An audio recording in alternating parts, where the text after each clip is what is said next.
Hello and welcome to the BurnCast. I'm Brady Byrne. And I'm Kim Cass. Today we're looking at a book called Dream State by author Rayner Ramsay. As always, any criticisms directed towards the authors and works that we discuss are exaggerated for entertainment purposes and are not meant to be taken personally. Thank you for listening, and we hope you enjoyed the show.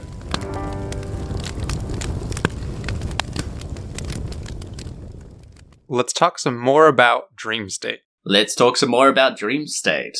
And now, at the end of our last segment, we were just finishing up with Chapter 3. Our boy, Tim Worth, has just finished up a conversation with the school principal. Yes. And is sort of setting himself on the path to becoming a vigilante. Yes. And he's gone through some interesting things already. The level of insanity here, I tried to prepare myself. Let's just say that I tried. Yeah. I couldn't fully prepare because I had no idea what was going to happen. Yeah, so by the end of the last episode that we recorded, we didn't know what was going to happen next, and my expectations, well, I guess I didn't really have any. This is impossible to predict, but it has gone in directions I couldn't even fathom. Yeah. You delivered the first 3 chapters of pure crazy, and so you have an idea that, okay, so it's going to be crazy, but I kind of think I know what's going to happen. Yeah. No, sir. You put your ideas back in your head because you have no idea. No. By now, you would think this is a story about a young kid getting some powers and learning, like, the morality of having power and having responsibilities, and that is not what the story is about at all. No. You actually don't even get the real plot of the book until the section we're going to get to today. I mean, it has been interesting because usually I'm looking for those things. I'm like, okay, where's the plot? Where's the structure? Where's the character? Where's the conflict? You know, what's going on here? I'm looking for those things, even in a BurnCast book. Yeah. You know, I'm looking for that. And in this, I'm like, I can't even think about that because I'm just trying to hold on. Yeah. I'm like strapped in. It's a roller coaster, you know? You don't have time to think about anything. You're just reading these sentences just absolutely shocked. So we're in chapter 4 now, and it starts off after his talk with the principal that morning. Everything is getting piled onto him, and it says his sister ignored him, his friends gave him funny looks, and Miss Backfield all ganged up on him. It felt like life was purposely punishing him for unknown reasons. Yeah, unknown reasons? Unknown reasons? Excuse me? Like, is this being written by somebody, like, are they just passing, like, a notebook around, and he's just like, okay, we're up to chapter 4 in, like, a superhero book. You write the next scene, all right? And the person that's writing it has no idea what's just happened. No. This is great, too, because, so Tim has decided he's going to seek the life of being a good boy with his powers. He's not going to use them for personal gain. And so the first thing he actually does with his powers is he uses them to blow his sister's umbrella out of her hands because it's raining. Yeah. he just wants to be a huge dick. Yeah, so his sister is in mourning after the death of her boyfriend, and Tim just has absolutely no compassion. No. Like, none. No, he thinks it's hilarious. Yeah, like, so you think you can be shitty to me? How about I blow your umbrella out of your hands and leave you fucking, like, in the rain? It's also weird in the way that it presents all of this stuff. For example, it says, while Tim got saturated in the rain, Jody had an umbrella open, but only for her. She walked with a slight strut to intimidate him. What? Yeah. Intimidate? Like, I want to know what this person thinks of the world. Like, everyone is his enemy, you know, and it's really weird. But I think we talked a little bit in the first episode that this feels to me like, you know, the sort of gamer rage. Yeah. Like someone who, like, he plays video games and he hates his family because they're just getting in the way of his video game time. But from what happens in this following thing, it reaffirmed my belief that that is the case, like, in a really big and horrifying way. Mm-hmm. And so the first scene we get when he gets home, Tim's finally home, and his dad starts giving him shit immediately for almost killing that other kid at school, the bully that Tim almost beat to death with a locker room door. Please stop calling him Kim. I'm actually going to lose my mind if you keep doing that. It's just so similar, and you're both from New Zealand. No. And so his dad is giving him a bunch of shit, and Tim says, well, then maybe he should rethink that whole bullying thing. It doesn't really suit him, you know? And his dad says, You think this is funny? He says, a little. Tim's dad says, you ungrateful little shit. I ought to beat you myself. And Tim says, I wouldn't do that if I were you. I'm going to take off my belt and give you the caning of your life. So Tim's father really has not learned just how fucking dangerous Psycho Tim is at this point.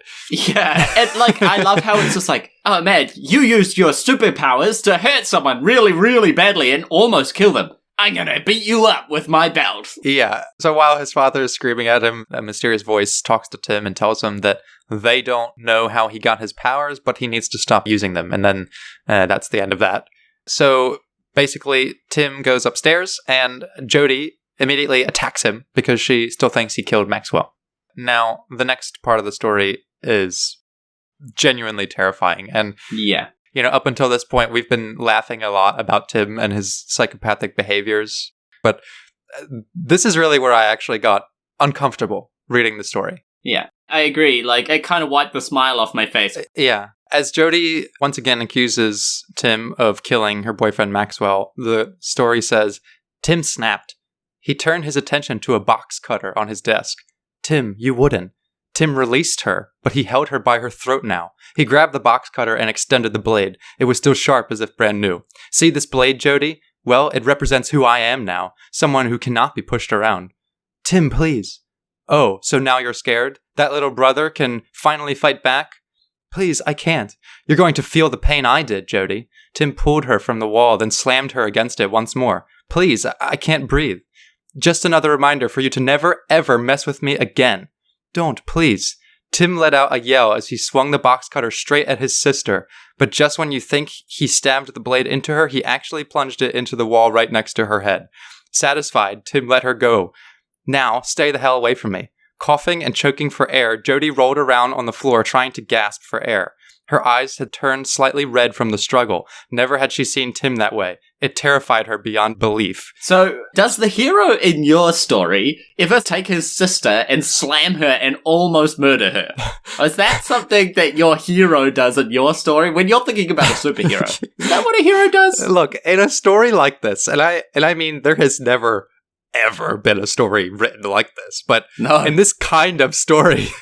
we'd see the troubled kid get some powers, initially struggle with how to use them, perhaps using them for the worst for a bit, then realize how to use them for good.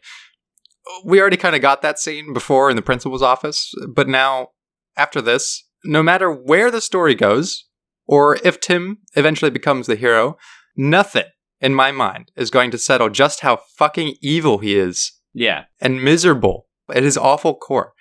Tim is a piece of shit, and there's no amount of life-saving grace he could ever earn back for what he's already done. So at this point, I'm gone. I'm done with Tim. Yeah. I mean, like, the thing is that it's not set up in a way where it's like, this is a problem that Tim is having. Like, this is, oh my god, what is he doing? Oh no, this is a bad side of Tim, and he's trying to fix it. No. This is like, Tim was standing up for himself now. Yeah. No one can push him around. Even after this little interaction, his father checks on the sister who's like hiding in the corner of her room. Yeah, and she's ghost pale because she's almost been choked to death. And the father... Oh, God.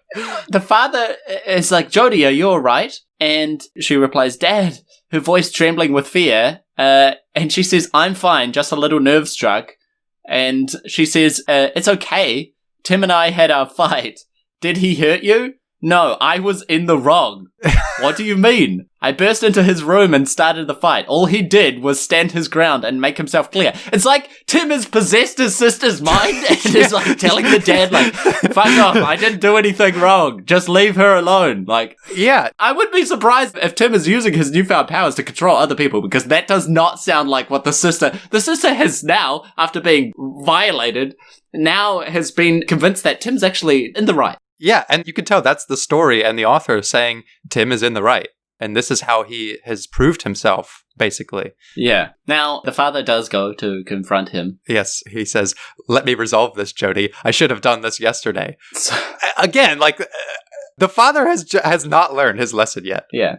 Now, I'm going to just stand up and say that this book was written in one swing of the pen. Oh, yeah. because there is no going back to check on plot points or, how the story progresses at all. And you can see that so clearly because it just writes from one paragraph to the next with the only thing holding it together is the author's memory. Yeah. So the story continues, and somehow shoehorned into this is the father is suddenly in some sort of plot with the supernatural. You're having trouble introducing this, but that's because the story doesn't really introduce it itself. It's just already happening. Yeah. like out of fucking nowhere. So Tim's dad is like, I'm going to go beat the shit out of Tim now for scaring Jody. Yeah. And his wife is saying like, oh, what are you going to do? And he says, stay out of this, Martha. That's the names. She says, that's our son. Do you really think that turning him over to? And Tim's dad cuts him off. I told you not to speak about them, in all caps, around others. And she says, I won't let them take our son away. That thing is no longer our son. We've been over this now how many times? And you still thinking allowing that monster to live here is a good idea? Look at your daughter. Now, this is the first mention we get of anything like that, We know there's something supernatural happening. Yeah, up until now, we've only been following Tim, to and from school, and that he's got powers. Yeah, but we know that there's, some supernatural shit going on. Yeah. But now, all of a sudden, the dad is involved with them, the ominous them, the capitalized them, Who is that? What is that? And why are they talking about it? And all we get is one sentence. And all of a sudden, that's the main plot now. Yeah, that turns into the main plot. But before we can even get there, more insane shit happens. So Tim's dad grabs a fucking crowbar and heads over to Tim's room. And Jody pleads with him to stop because Tim is just too fucking dangerous and her father is in a rage now. And this, again, I don't know what the point of this is. So Tim's father is so enraged by what he has done to Jody that he himself tells Jody to shut up and then he pushes her to the ground. Yeah. Because he's only mad at Tim for scaring her, but now he himself is physically assaulting his own daughter. Yeah, and Jody is also acting crazy. Jody screams, enough! Tim wants to be left alone. Excuse me? Yeah, but Tim is justified, and Jody has learned her lesson now. Yeah. Tim has instilled the fear into her heart. By almost killing her, now she's like, oh, fuck, I think Tim actually might be right. He's not a psychopath that killed my boyfriend. He's actually just standing up for himself after being bullied. Yeah. But forget all that, because in the next sentence, we're cut to a completely different scene. We get this whole fucking backstory about how across town there's sorry, I can't even get into that scene because we get backstory before that. Oh, yeah. Telling us about a happy couple named Axel and Kathy who broke up, and now Axel is outside of Kathy's office with a switchblade. And he's saying, I never cheated on you, Kathy, and tonight I will take back my pride. And then Axel tries to kill her, but Tim shows up and messes with him a bit, teleporting around like a jackass. Yeah. And then Axel gives up, and then Tim gets a hug from Kathy, who thanks him, and he says, no problem, it's time this city had someone to clean up all of the filth. What?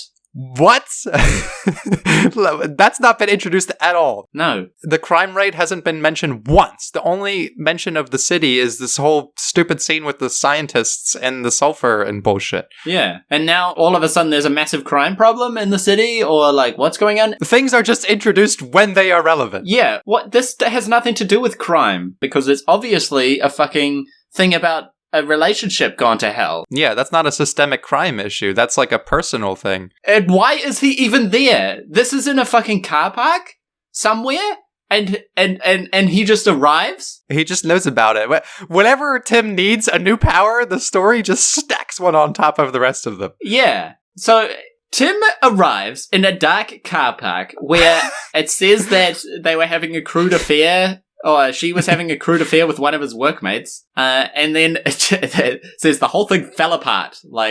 Constant arguments and endless anger and thin tethers all led to their downfall. And it's just what? And then apparently, in the next, paragraph, Axel is sitting there fucking talking to himself going, I never cheated on you, Kathy.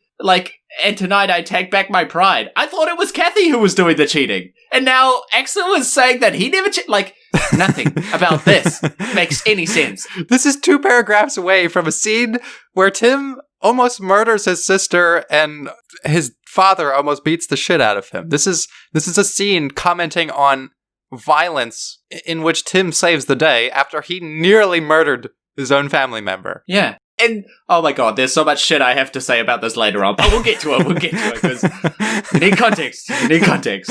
But okay, we don't have any time for this, because the scene ends when it says, this is the narration, it says, just when you thought that Axel would deliver a fatal blow, Tim did a 360-degree spin around him, then landed a severe hit to the back of his head. And I thought, what does that mean? Like, he runs around him in a 360? Yeah, 360. So he turns all the way around and faces him again and then hits him in the back of the head? No, it says he did a 360 spin around him. So he does a 360 spin and runs a circle around Axel. Okay, but then he would be back to back with him, right? Well, he would be right where he started. He's facing him. Yeah, he's facing him. He goes around him. While doing a 360. So he would be exactly where he started.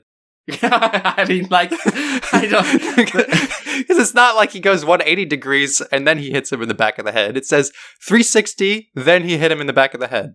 360 degrees is one full revolution. But is he turning 360 degrees, or is he going 360 around him? Either way, he ends up where he began. But okay, it doesn't matter. That scene ends, and he tells Kathy his superhero name, which is the only mention of this in the entire book. Like, the story does not progress into Tim becoming a superhero. Like, this is the end of that plot, where he tells her, my name is the Public Deviant. What a shit name. What an absolute shit name. Yeah. The Public Deviant. It sounds like what the news would give to someone who's been wiping shit on people's windows. Yeah. The Public Deviant has again struck. Yeah. But of course she's like, wow, that's such a cool name.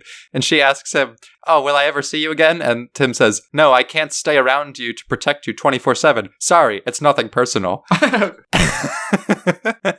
Okay. And then the police turn up and he runs up. Yeah, and then Kathy gets, like, interviewed, and there's this weird little thing where it says, like, a camera crew was on site immediately to get Kathy prepped and ready for her interview. Unfortunately, Kathy had to have a rather large amount of makeup applied, which made her look more battered and bruised to add to the drama. What?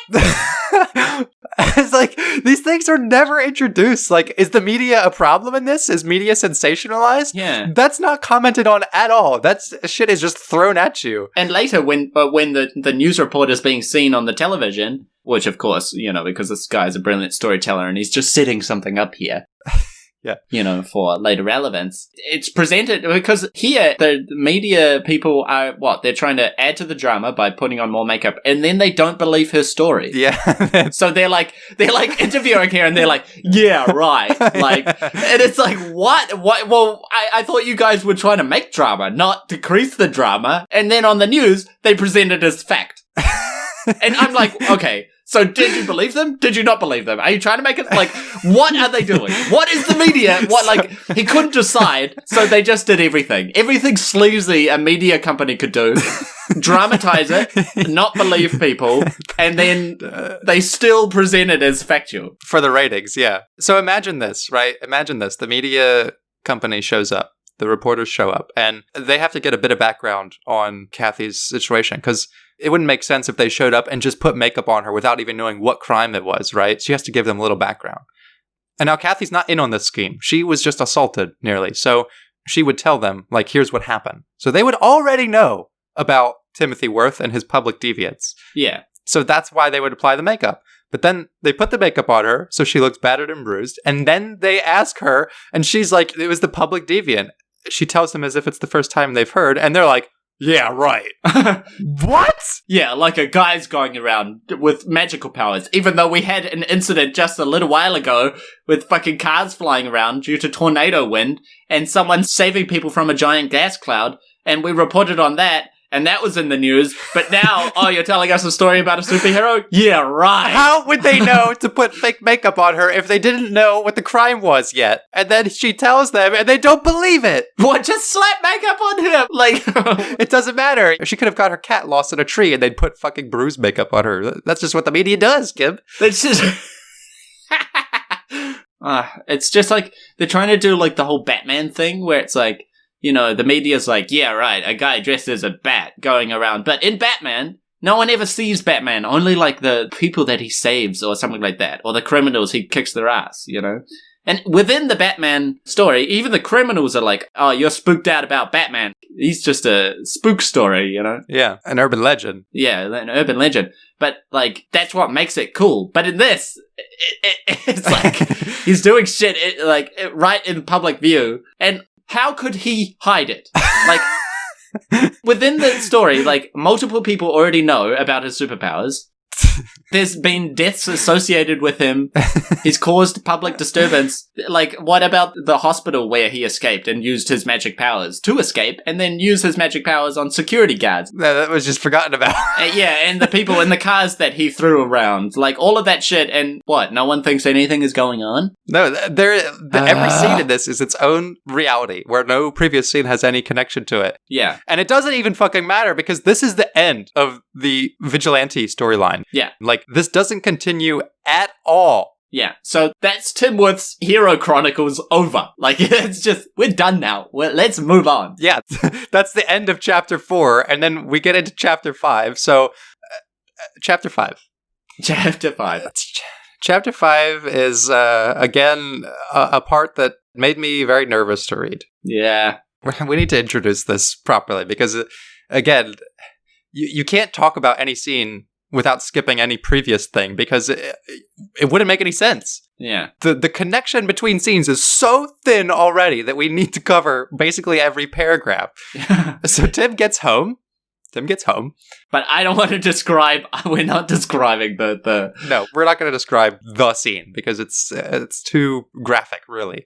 But Tim gets home, and his dad tells him that he's grounded. And Tim tells him to get bent. Even though he, like, literally jumped out the fucking window a moment ago. Like, yeah. He jumps out the window and then he comes out, you're grounded. Like, he's obviously not following those sort of rules anymore. No, and then his dad breaks out the belt again.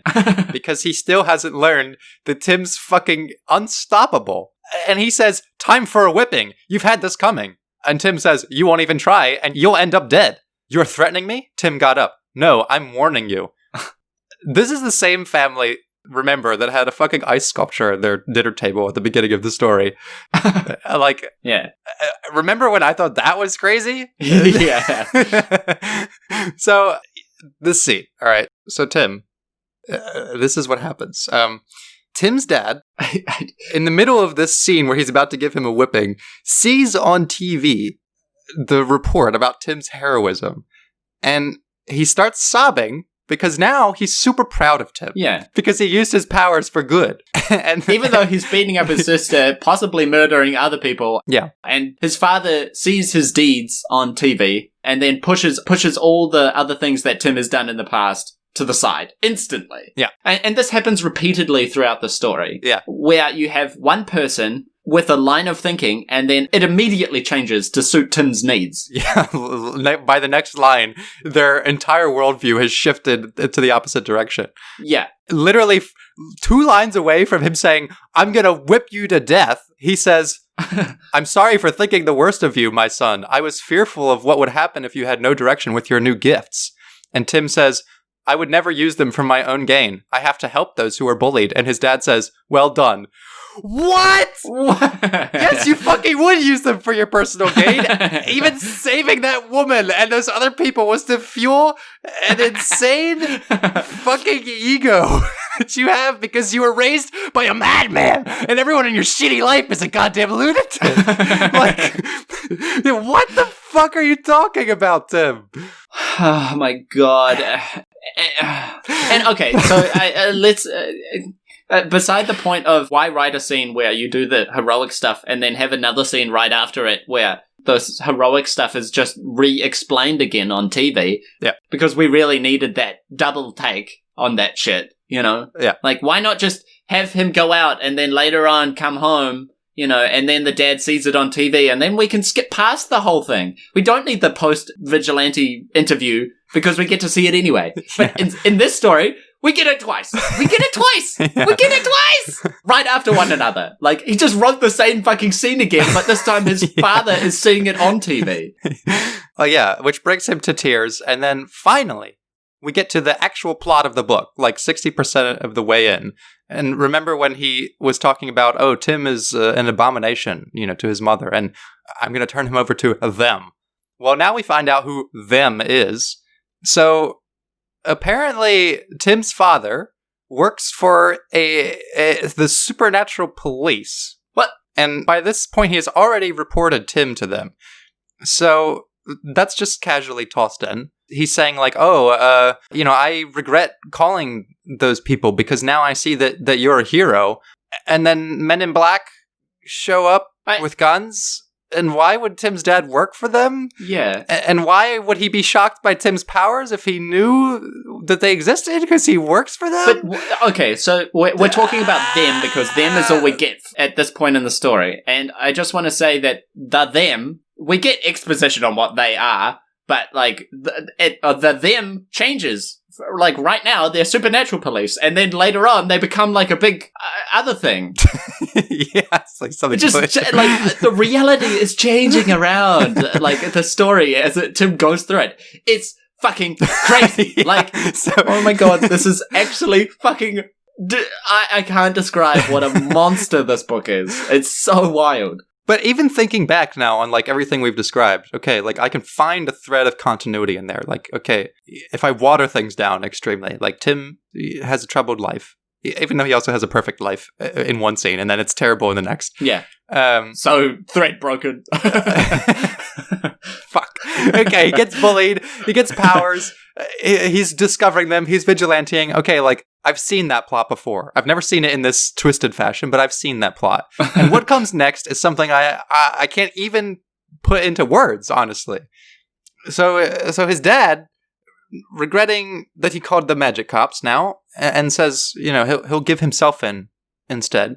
And Tim says, I can't let you do that, Dad. It goes against everything I stand for. What does he stand for? You don't stand for fucking shit. You literally, you're on the threshold of killing everyone you meet. You literally, you almost killed a bully at school. You almost killed your fucking sister literally moments earlier.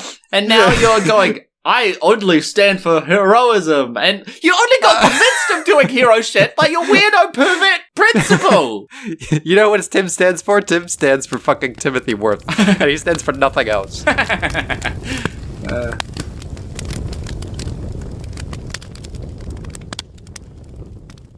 So Tim flees, and the Men in Black show up.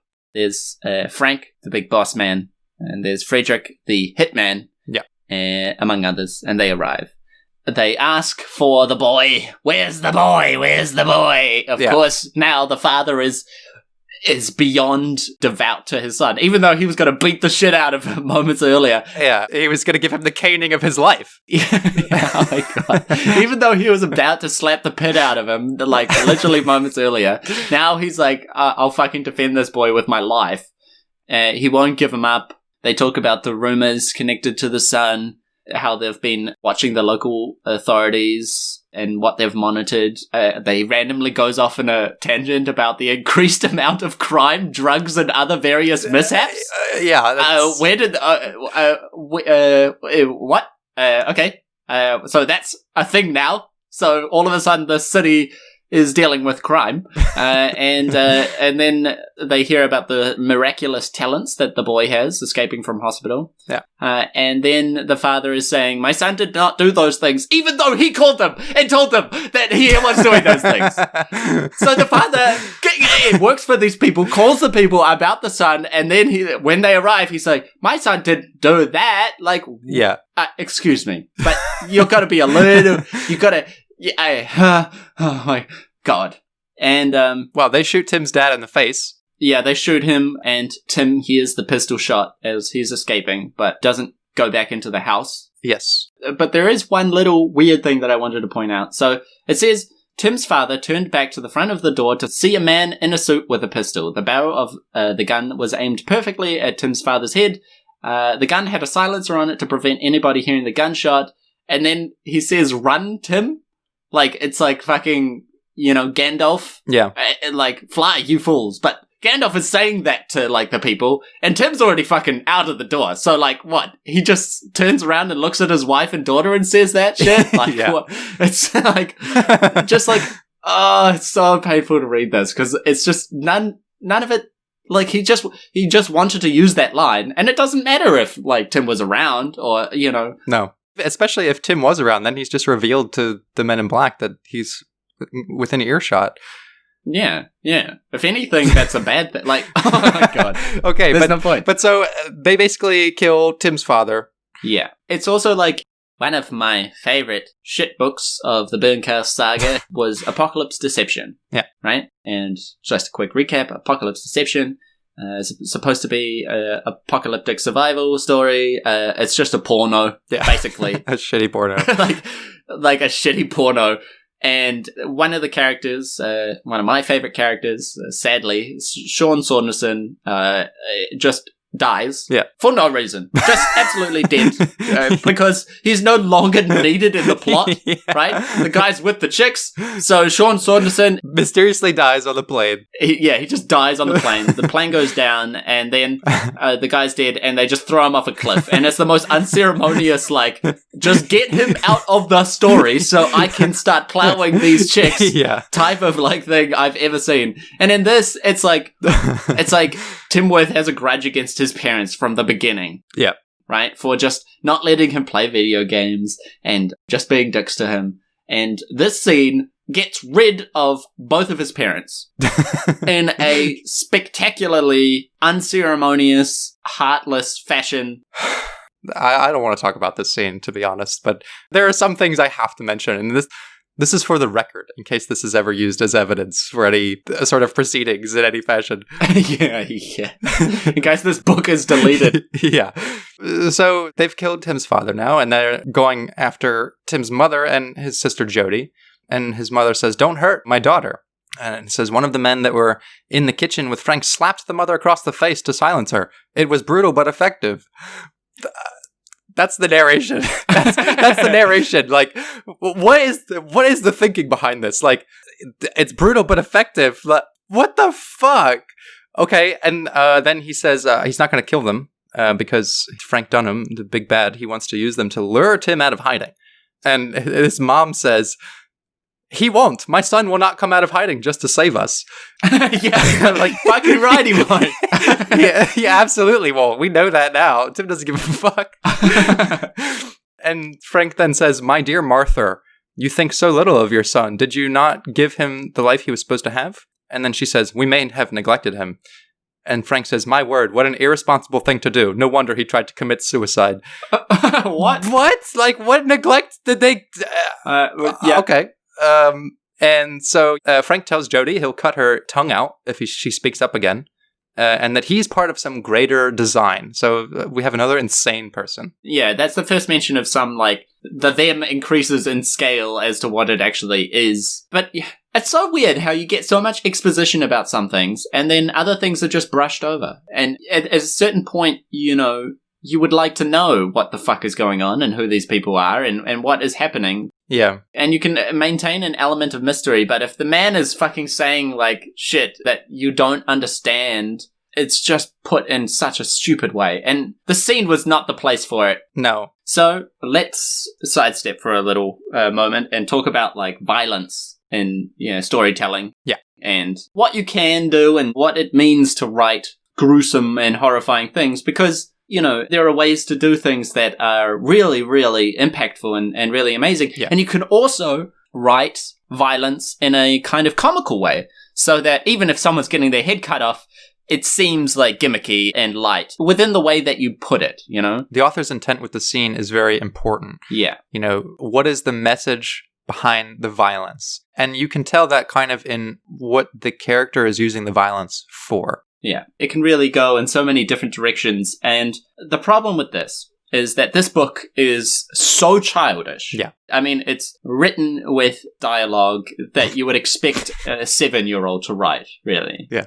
And it comes across that way until you get to scenes like this, where you're like, what in the fuck were you thinking? Yeah. Because that immediately puts this book into like, oh, this is way too fucking weird to be read by a child. Yeah. And it's way too stupid everywhere else to be written by an adult. So the book serves nobody. No. Like, it fits into no age bracket. No, it's not like comical violence. It's not quote-unquote safe violence like you might find in the Marvel Avengers series where there's like no blood. Yeah. It's just like a lot of punching and, people get knocked down and that sort of thing. Yeah. The stakes in terms of the gruesomeness are very low in those contexts. Even though people can die, the violence just serves to exemplify the conflict between two characters.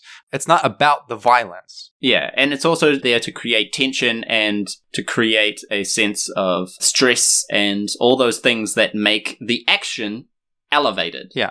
Because if you're in a world where no one can get hurt, then you're not really scared about getting into a fight, right? Yeah. So showing that people can get hurt or that people can die is a way to make the consequences really real. Yeah. But we're not talking about really. No. This is gratuitous violence and it feels like indulgent. And I feel disgusted reading it, honestly. Yeah, it's like watching a kid's movie and then all of a sudden, like, one of the characters is just put through a gruesome murder without remorse or without feeling. Yeah. And it's not Tim Worth who does it, but, like, from the story perspective, it's not handled with any grace or care. And Tim Worth goes on from this chapter with the bravado of like, I've just got more strength now, And it's like, so you just wanted that to happen, really, didn't you? Yeah. We're going to go through this part very quickly because this is the most disturbing scene in the book. Yes. It involves Frank's right-hand man cutting off Tim's mom's ear and burning it on the stove, doing all kinds of fucked up shit to her, telling her that she likes it, and then brutally murdering her. Rayner Ramsay. This is not compelling fiction. No. This is not edgy or provocative. It's just fucking twisted. Yeah, it's just like gratuitous, like, I want to write the scene because I want to, like, imagine it better, And that's what's weird about it, Because there's no, like, Tim coming to save them or anything. It's just, I'm going to write this scene out all the way. Yeah, Tim has murder powers. As far as we can tell, Frank Dunham and the MIB, like, they're just regular people, They don't have powers. Yeah. Why can't Tim be there to magic their guns out of their hands and save these people? But no. He literally kicked that fucking guy's ass with zero effort in the car park. And it's even worse because as soon as they leave, they take Jody, Tim comes back. Yeah, so he just waited until the bad men were gone. Tim literally exits the story so that we can have a fucking edgy, overindulgent, sexual, violent, disgusting, absolutely disgusting murder scene. Yeah. And then he just comes back because...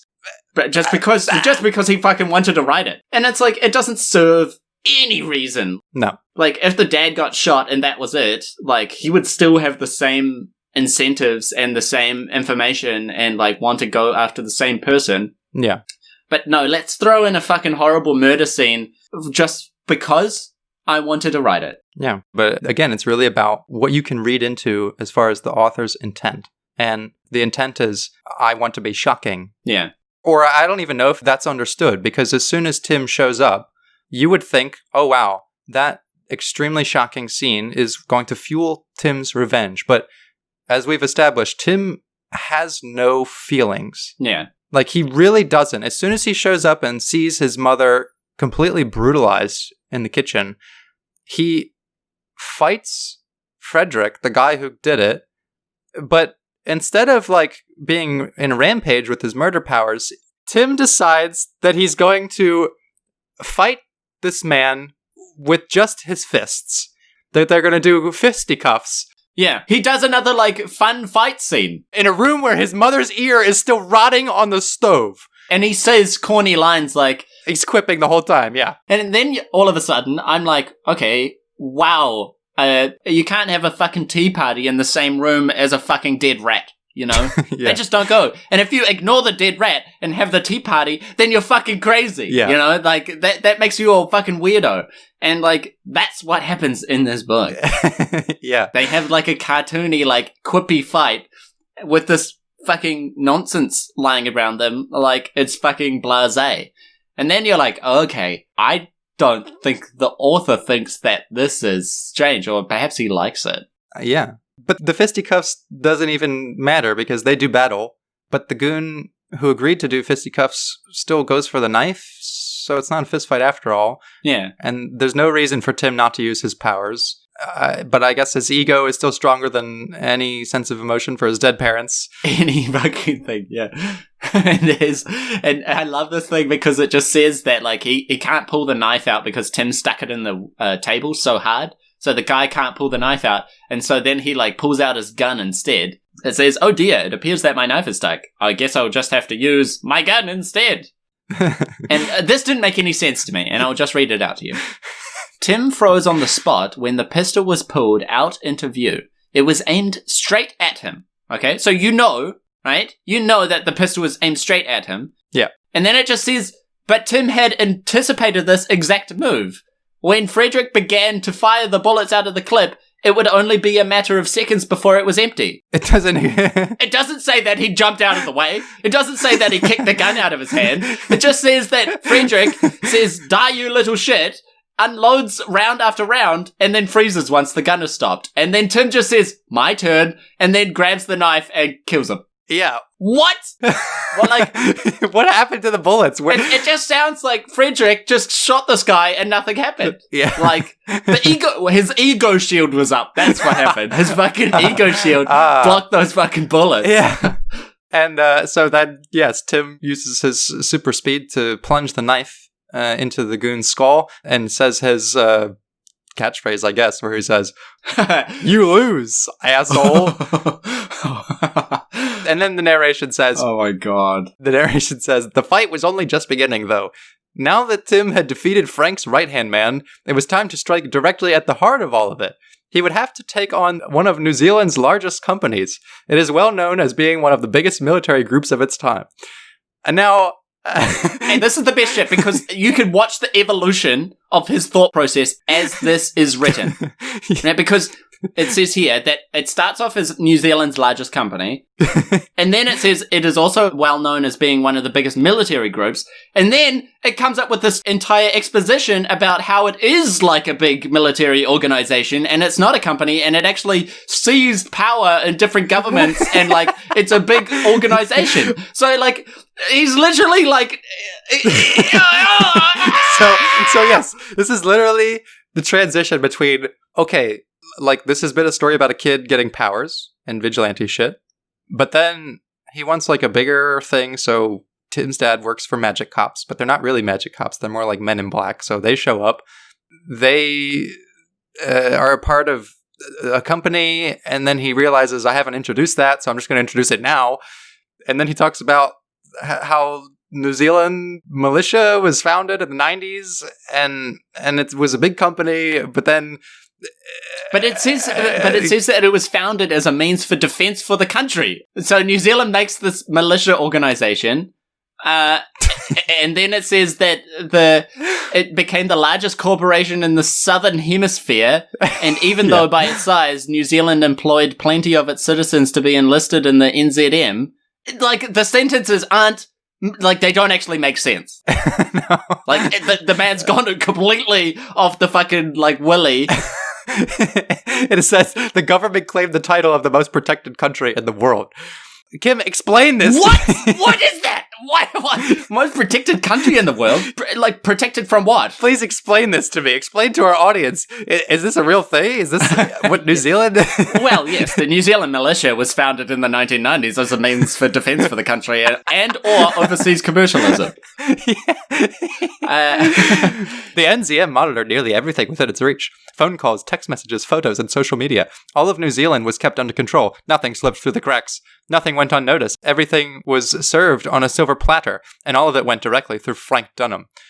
So, explain this to me, Kim. Is this... Explain New Zealand to us. New Zealand, as you well know, is one of the most powerful countries in the world. Biggest in the Southern Hemisphere, I hear, actually. Yeah. And, we created the New Zealand militia, and they just obviously... they just control everything now. Every country came crawling to New Zealand for their security and protection. I understand wanting to fantasize about your country being like the super country that controls the world, but there's such a disconnect. Oh my god. This would be a stretch even for me to say like, wow, yeah, America just runs everything now. Like, it would require a lot of explaining for me to get to that point, to establish how America like took over the world. I'm sorry, but New Zealand is not the power player that this book is making it out to be. Yeah, and what's weirder about this, as this exposition kept going on, it goes completely off the rails. So it talks about this company being founded in the 1990s, as a form of protection, right? Yes. But then it goes on to say that the working man were slaves to the rich, never to be freed. And then Frank Dunham was born, and soon he was to inherit his father's fortune. And when he did, the first order of business was to take charge of several major companies and shut them down. And then it says this left most of the country in economic downfall. Okay, so I think this is happening in the 60s and 70s and 80s because 1992 is when we get the New Zealand militia being formed. And then it says that an economic downfall for New Zealand was a death sentence. Okay? Being so small, it meant that eventually all of its businesses would suffer foreclosure. This is exactly what Frank Dunham wanted. He planned everything down to a fine art. When his father passed away, Frank became the richest man in the country. He used every strategy he possibly could to make sure his plans came into effect. And then it says, just Rebecca goes back. It says the New Zealand militia was founded on April 13th, 1992. Frank was 35 at the time when he inherited his father's fortune. When was that? At the founding of the New Zealand militia? Was he 35 then? When did the dad die? Because he said that when the dad died, he foreclosed a whole bunch of companies. It doesn't matter. It doesn't matter because it says every other country across the globe turned to Frank Dunham for guidance. They had all started to feel the effects of economic failure, which led them to desperate measures. One by one, all of the countries ignored the citizens' pleas. The governments instead begged Frank for help. It was pretty much a dream come true for Frank. He only wanted to control one country, not the entire world, but had somehow done exactly that. Resistance was futile. Those who opposed were quickly dealt with. What? This man accidentally becomes the ruler of the fucking world somehow. From New Zealand! Yeah, through New Zealand, the New Zealand militia, just because he foreclosed a couple companies or, took hold of his father's fortune. It doesn't say what he did. It just says that, countries begged him for assistance and guidance. And then meanwhile, the whole of New Zealand was begging to be led in a different direction. Frank would had none of it. He had ruled with an iron fist for far too long. So whenever a voice popped up that would speak for the people, Frank would silence them permanently. It would be until 2015 before another voice would stand up for itself. This was Tim. He had publicly shown what he stood for. This angered Frank beyond belief. He would have Tim cancelled. Okay, but Frank heard of Tim through Tim's father. And then he had always bragged about how well-behaved Tim was. What? I'm even having trouble reading my own notes of this because it doesn't make sense. It just says, so Frank listened and waited. Years of planning and patience all came to an end when word got out about a kid with extraordinary abilities. What? So he knew about Tim? He was waiting for Tim to get powers? Yeah. If he knew he was going to get powers, why wouldn't he kill him before? But it also says that Tim's father, Marty, expected Tim to stand up for people and their rights. What? But why? He was just going to beat the shit out of him for having powers that he didn't know about before, but somehow he knew already that he would grow up to be a hero? And, okay, so, what we're reading right here is rambles. Yeah. It's just, unadulterated rambles. He just went on a fucking typing spree here and didn't look back. He didn't introduce any of this stuff before, so he's just doing it all now. Yeah, like, in the beginning of the story, it talks about Stratford Pines being, like, a city not quite as big as Auckland, and, you know, like, it's just a normal town, like, you know, and it's got big buildings, and it's kind of, you know, chill. It, like, sets it up as, like, New Zealand's just a normal place, and, like, I get adding in a fictional city, that's fine, you know, do that. Yeah. And now he's just been like, New Zealand is under the rule of the giant Southern Empire, like, you know, and it's all under Frank Dunham, and it's like, what the fuck did you just do? It's a completely different book now, yeah. Yeah, like now it's like New Zealand is a Nazi dictatorship with this man fucking puppeteering like the whole game. Yeah, not only that, but there's also a prophecy now about a great kid who's expected to stand up for people, and that's why he almost killed 3 innocent people, one deliberately. Yeah, and of course, and Frank Dunham goes to this boy's house in person because he's like the ultra world leader, and decides that he's gonna, like, oh my god, what a shit show. So, there's more exposition, just by the way. This is not the end. No, but it shifts into a completely different topic now. Yes. So, if we try to think, like, maybe this is all filtered through Tim's mind. So Tim is aware of all this stuff, I guess? Like, because it starts talking about Tim, his plan is to go after the NZM now, right? So it's casually dropped in that Tim Worth isn't the only person with magical powers. He's actually the third person with magical powers. Yeah.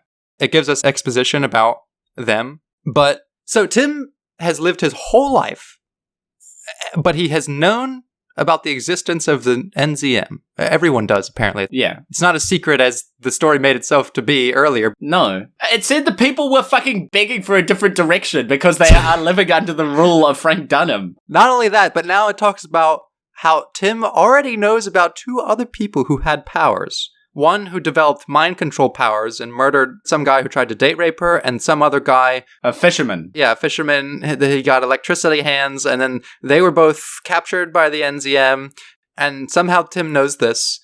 So none of the plot about him having powers that no one has ever seen before, or his amnesia about them, or discovering them makes any sense, because he already knew about this beforehand. Yeah. It's not explained how. It's not explained why.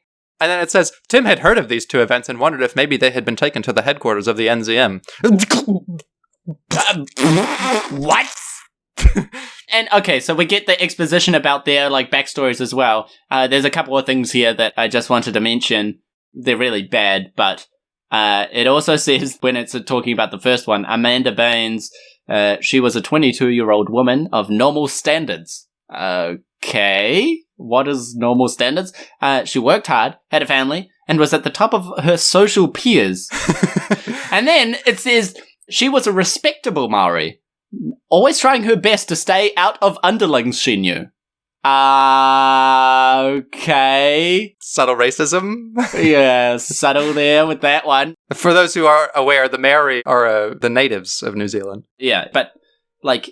Oh my god. You couldn't keep it out of the story, could you? Nope. You just couldn't resist. Nope. He just had to put it in there. So yes, Tim decides that his only option is to break these 2 people who he's somehow heard of out of magic prison to help him take down the New Zealand militia. Yeah.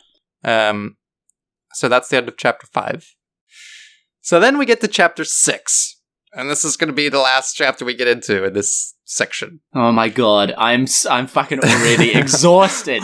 I know. It's mentally wrecking. It pushes you to your fucking limits. And this was just fucking insane. But also, at least this was like back more into like the stupid shit. Like just the downright stupid shit that I kind of enjoy more than the weird psychopathic stuff. Yeah, the more this story turns into like a Looney Tunes cartoon, the more I enjoy it. Yeah. Rather than like the weird sexual violence or stuff like that. Yeah, exactly.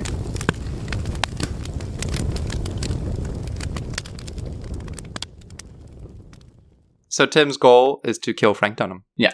However, the story doesn't spend any time with Tim preparing to go after the NZM. Nope. Or like training his powers or anything like that. He just goes there. Yeah. He just goes exactly there because he knows where it is. And we get this brilliant description of the NZM headquarters. Why don't you give us that description, Kim?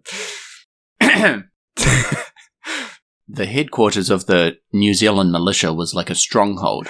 It was a massive and purposely designed that way. Imagine a modern-day prison.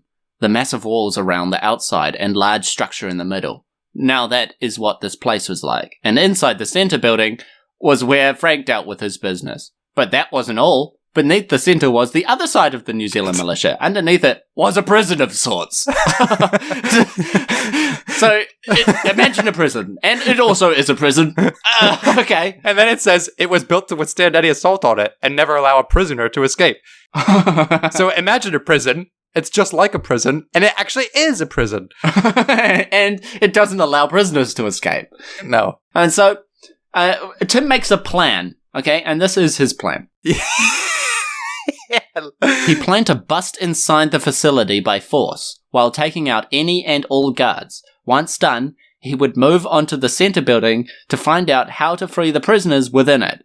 It was going to be one hell of a fight, but Tim had no choice. If he wanted to get Frank by himself, then he would have to bust a few skulls to do so. The only thing was waiting for nightfall. So, okay. Why couldn't you save your fucking parents? Why couldn't you fucking save your parents if you could just take on a whole fucking fortress? I know. Why the fuck are you waiting for nightfall? This place is a fucking tits off the chain fucking super fortress. Why are you waiting for nightfall?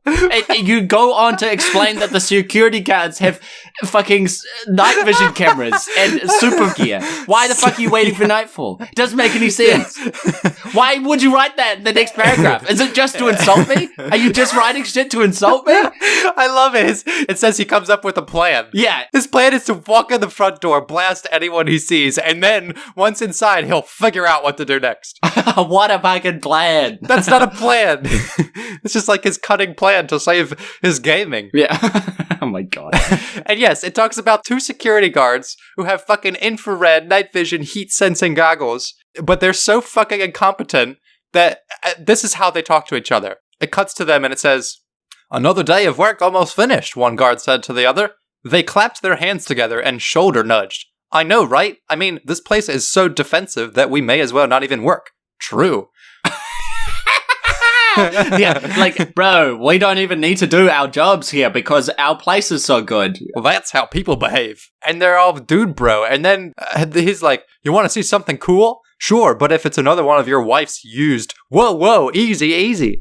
"Well, what the hell is it?" demanded the second guard. "Take a look at this." The first guard pulled out marijuana all ready to smoke. "How does it taste?" "Fucking awesome, dude." That's how guards at the most defensive and world-dominating institution on the planet talk to each other. So now the guards are extremely stoned. Yeah. And pass out, which is convenient for Tim, who arrives immediately after. And he says, "Time to get Operation Trojan up your ass in full effect." Yeah. And he's like fucking smirking. Yeah. His mother's brutalized corpse is now completely out of his mind. No, he didn't bury her or anything. No time spent on that or anything like that. No, just left it there. Yeah. He's got to go to school tomorrow. So yes, now the guards are passed out because, why would the story ever put any meaningful challenge or personal obstacle in Tim's way? Yeah. He's already a fucking demigod. Why make it so that it would be difficult for him to break into this place? No, he just fucking walks in. He literally walks in. It says Tim managed to open the gates and break the mechanism that would make it shut. All that was left to do was rescue Amanda and Matthew. He moved like a skillful ninja as he made his way across the courtyard to the main entrance of the compound. Why is he skillful? Yeah. The story is given no fucking scenes of him training or any sign that he's earned his powers. He just gets them fucking magically with amnesia, doesn't go through any sort of personal trial to get them, doesn't learn that he has to use them for good, doesn't have to train them. He's just super skilled automatically. The story is just telling you to fuck yourself at this point. But it also says throughout the story that, Tim doesn't know how to use his wind power. He just did it when he was angry. Yeah. It constantly references the fact that he doesn't know how to use his powers, and then all of a sudden he's sneaking around like a fucking ninja and breaks into the most guarded base of all time by opening the door and walking in. Yeah, well, not just opening the door, but then it says, once at the front door, Tim saw that it was a biometric scanner. This wouldn't do one little bit. Yeah, why the fuck would he know that? How would he know that? It doesn't actually matter because it says, with a bit of quick ingenuity, the scanner was hacked. Well, Tim just smashed his hand into it, causing it to short circuit and unlock the door. So we're using fucking Looney Tunes logic now. Yeah. You just smash the scanner and it opens the door. Most heavily guarded complex in the world. Yeah. Because doors open if you smash the panel, like... And then I fucking hate... So again, the story has realized it missed explaining something before, so it just explains it now. Once he's inside the facility, it just tells you that Tim has a fucking map of this whole fucking militia complex telling him exactly where to go because he found it in his dad's room. What? It's so insulting to read this. It's so insulting. Oh my god, man. Honestly, every new insane thing, I'm being conditioned by the story. Yeah, you're gonna become Tim Worth at the end of this. Okay, so he has his fucking map, and he climbs some stairs and finds Frank Dunham's office, and he hides behind a statue of a knight that's up there, a stone statue. And he overhears Frank Dunham telling a goon to go find Tim. And he says, if I were you, then I would start looking at all the places where the homeless live. If Tim Worth is hiding, then he will be sheltered with anyone else who has no home. Why? It's not like he couldn't have just stayed at his house. The fucking goons left as soon as they killed his parents. Yeah. Okay. Okay. So that scene is over, and Tim walks into Frank's office with a sword that he pulled out of the knight statue. Because we're in a fucking Saturday morning cartoon now. Yeah. Because the bad guy has a knife. This really was written off the cuff. Off the first stroke of the pen. It's like, okay, I sneak into the base and there's a knight statue, which gives me a sword. And now I have a sword and I'm gonna go kill... it's written off base and he never looks back. No. Why would he need a sword? He has fucking murder powers. Yeah. What's a sword gonna do against, purple shit? You've already established that they're way better than any weapon. You just got point-blank shot by that hench guy, and that didn't seem to matter. Okay, so then they talk, and the bad guy reveals his master plan that he was appointed not just to the NZM, but he was appointed as ruler of the world by magic overlords who put the world in a simulation, and nothing is real, and that people... He controls the dreams of people. He says the world was constructed by our superiors so they can take what they want from mankind. Wait, what? Constructed our world? What does that mean? You really are delusional, said Frank. This world was made to suit our subconscious minds, so that our overlords can do as they please to us. They have no resistance. None. And Tim says, if I understand you right, then you're telling me that the world we're living in is a fake. And, okay, so we're going that route. And then he gets hit on the back of the head, and he goes to prison. He goes to magic prison. Yeah. And he wakes up at a cage made of plastic. Also, what the fuck is this? Yeah, so he's in a cage made of plastic, and he's next to other cells, and the other one's, it's got metal bars, because that's holding the fisherman guy that has electrical powers. But it says he's the one with the metal bars, but then it says that, they didn't want me in a cell with metal bars because I would just electrocute anyone that came in. But he is the one in the metal bars, and it references that later. It hasn't even figured out its own, So when you have a story that can't even, keep, the scene together, it can't keep, the actual setting. Yeah, forget continuity between scenes. It can't keep continuity in the same scene.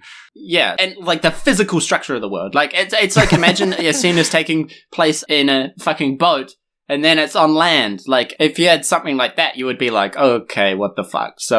But that's what's happening here. And, again, what the fuck? The cells have special abilities where they can fill them with gas or water at will, but I thought it was like a jail cell. How does that work? And then it says it's got air holes in the plastic one that can be shut off. It's just written from one beat to the next without any thought about what's going on. Yeah. Why are we reading this? I don't know. So all three of the magic people are in jail. Turns out the other two have been in there for 10 years, so they're a little bit older. They're in their 30s or something. Frank shows up, tortures Tim with ice water that he pours into his plastic cell, and then he tries to get him to tell his memories so that he can find out when he got powers, but then Tim can't remember, so he comes back with a drill. And drills into his brain? Yeah. To get his memories. Before that, Tim talks with the other magic people. Yeah. And he tells them like all about the world being a simulation. And they're like, wow, Tim, you're such a genius. You figured it all out. No, he fucking didn't. The bad guy just told him like minutes ago. He didn't figure shit out, but it's presented as if like Tim just unlocked the secret to the world. Yeah, you just deduced it. Like, no. And, okay, so in one part it's implying that it's like a simulation and that they have this like hardwired code and like they can rearrange that code. This guy just wants to be playing a video game, doesn't he? He just like, that's what he wants. Yeah. And then they have this code, and then later on he says it's a fucking dream and that they're just interconnected dreams. Yeah. Like so nothing? Like, what? Even Apocalypse Deception did the whole it's a simulation twist better. But at least it was a simulation. Yeah. This story can't decide if it's like a computer program or a dream link or some sort of like Westworld situation. Like, it cannot decide what the fuck the twist is. Yeah, and it just wants to use whatever sounds coolest in the moment. Yeah. You know, like literally, like, it's like, this is a dream world, but we've got code, so it's a simulation. Yeah, and the overlords overwrote your genetic code to give you powers so that you could fight me, who was appointed to control the dream world, but now I'm going to drill into your brain to get the memories. And he literally gets a drill. I thought he was watching Tim and learning about him and keeping an eye on him for his... Why would you need his memories? His father's been telling you directly. Well, he passes out. Tim passes out because Frank gasses him. Okay, and then when he wakes up, he has a headache. And Frank tells him, I took the liberty of hacking into your mind. I found some exciting things while I was in there. You were in my head? Your head is now part of my possession. Whatever makes you think that your body is yours. Have I given a sign, breath, or any other type of code? What the fuck did you do to me? I drilled into your brain where all of your subconscious thoughts are kept. And I must say, I could not believe what I was seeing. That's not how thoughts or subconscious work or anything. You know, like, if this drill was introduced as, like, some sort of magic drill or something, then fine, but... Or, like, some neuro stencil. But it doesn't say anything like that at all. It literally just says, he got a drill, and he will use it to unlock Tim's mind, and you just accept that. Yeah. And so, he drills into his brain to get the info that he wants out of his head from the kid that he's been keeping tabs on his whole life because he needs his memories about thing, and then the best part of the book, the best fucking thing in the whole book is that Tim and Frank have a conversation about these, you know, alien deities or whatever, demigods, you know, whatever they are. Yeah. And how that this world they're living in is fake. And that how Frank has just been put in control of the fake world, you know, and, like, Tim just convinces him that he doesn't actually have any power. Yeah. And then Frank agrees and then lets them out. Yeah. It says, if this world is a dream world, then how are they able to manipulate it? Computers can't affect it. They can't, but that is why our superiors gave me the power over this world, said Frank, so that I can control it. And then it says, so you're the pawn in all of it. And Frank says, in certain aspects. And then Tim says, you're a dog. And then the next sentence is, Frank held out his hand with a key in the center of his palm.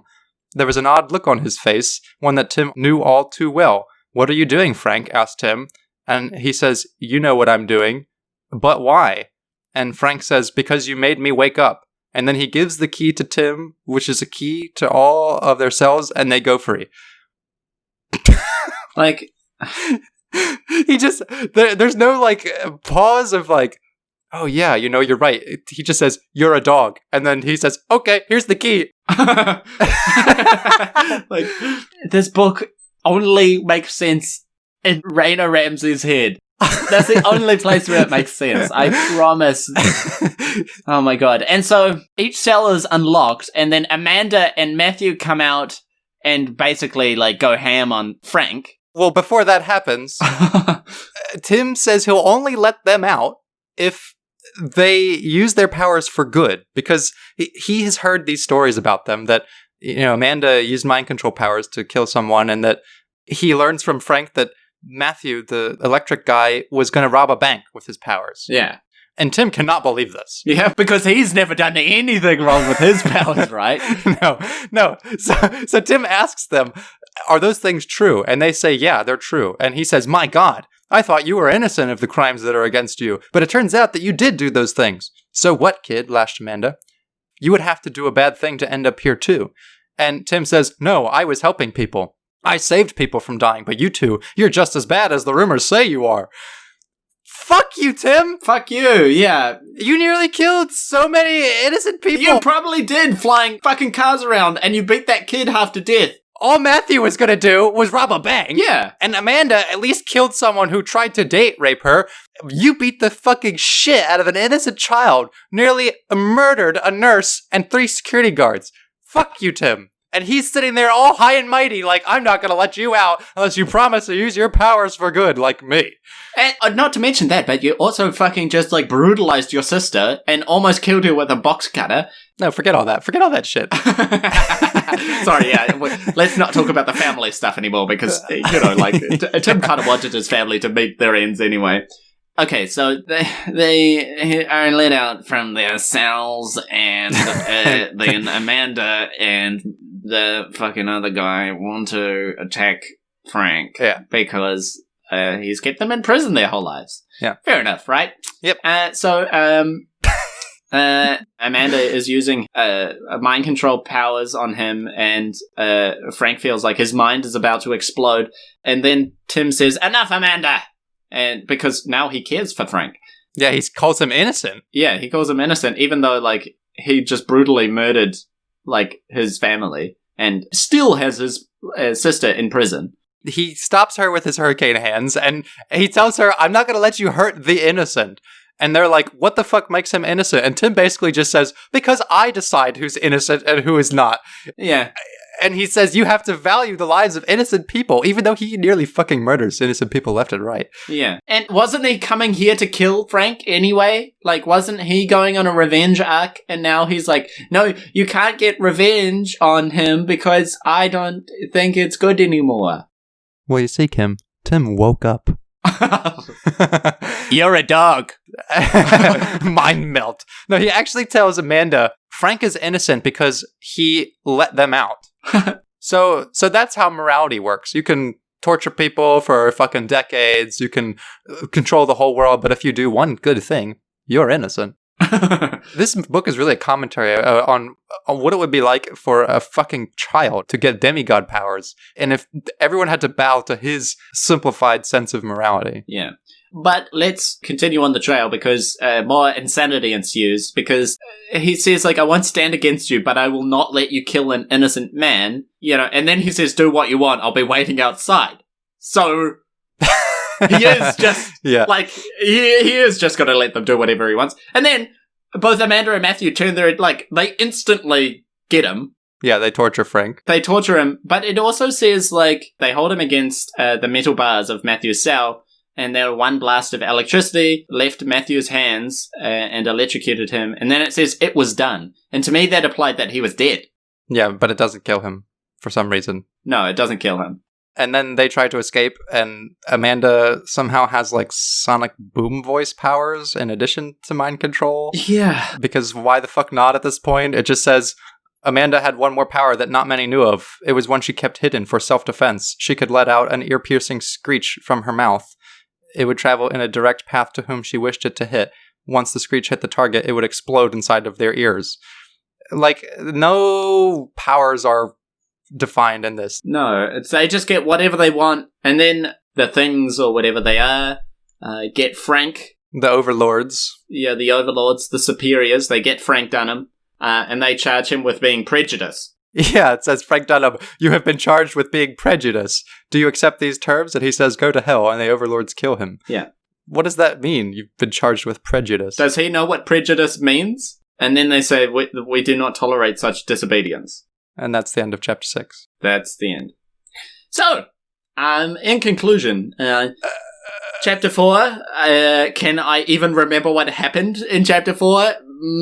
He saved some people. That was when we were like still going to school and shit, wasn't it? Yeah. Oh, my God. He was being a vigilante. That's right. Now we're in magic death cult. Yeah.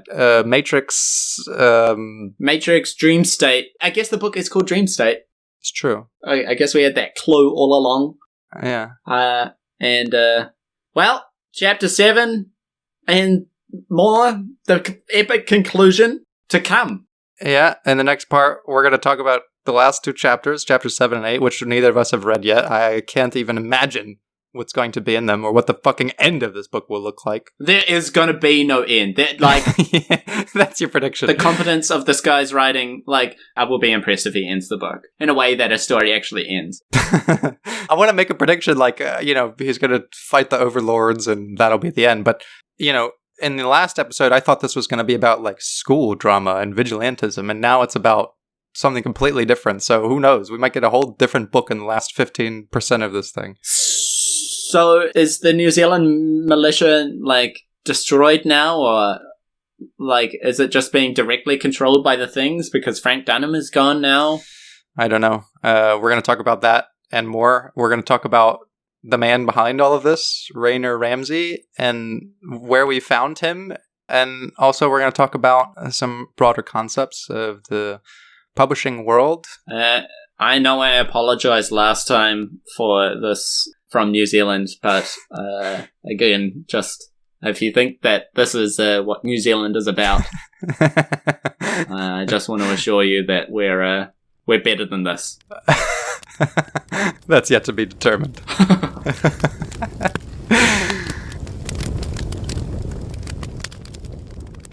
Thank you everyone for listening and supporting the show. We really hope you enjoyed it. If you did, make sure to subscribe and join in the conversation with us on one of our platforms. You can support the show through Patreon, and more so by simply sharing the podcast with your friends. If you have a book you want to suggest, just message us anywhere and we'll consider it for the show. Thanks.